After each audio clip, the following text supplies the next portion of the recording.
অবশেষে মুভি পাইরেসির শিকার হলো আমাদের মেগাস্টার শাকিব খানের তাণ্ডব সিনেমা। সব থেকে দুঃখের বিষয় হচ্ছে সিনেমাটি 6-7 দিন চলতে না চলতেই এই সিনেমাটি সোশ্যাল মিডিয়ায় সব জায়গায় আপলোড হয়ে যায় এবং এটি পুরো এইচডি কোয়ালিটিতে আপলোড করা হয়। প্রথমে ফেসবুকে এবং তারপরে টুইটারে, তারপর আস্তে আস্তে টেলিগ্রাম থেকে শুরু করে এখন শোনা যাচ্ছে এটা ইউটিউবেও পুরো মুভি আপলোড জন্য কে করে দিয়েছে। এই মুভিটি এতটা বাজেভাবে ফল করবে যেটা দেখে সবাই অবাক হয়ে যাবে, কারণ এই মুভিটি এখন আর সোশ্যাল মিডিয়াতে কষ্ট করে কাউকে খুঁজে লাগতেছে না, কারণ সবাই ইনবক্সে গিয়ে সবাইকে SMS দিয়ে লিঙ্ক শেয়ার করে করে এই মুভিটি এমন ভাইরাল করছে যেটাতে আর কেউ হলে যাওয়ার কোনো ইচ্ছাবোধ করবে না। মেগাস্টার শাকিব খান এবং আফরান নিশো দুজন এই মুভিতে ভালো অভিনয় করলেও সবাই এখন এটাকে তুচ্ছ করে দেখছে, কারণ এই মুভিটির কোনো কিছু ম্যানেজমেন্ট সব কিছুই বাতিল।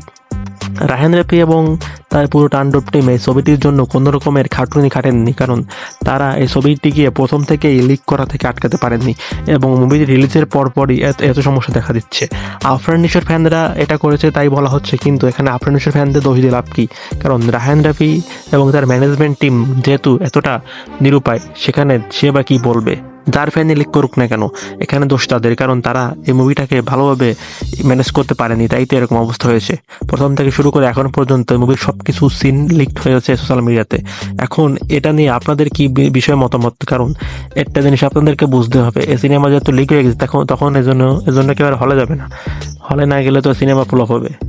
তাই আপনাদের এই বিষয়ে কি মতামত অবশ্যই কমেন্টে জানাবেন। ধন্যবাদ।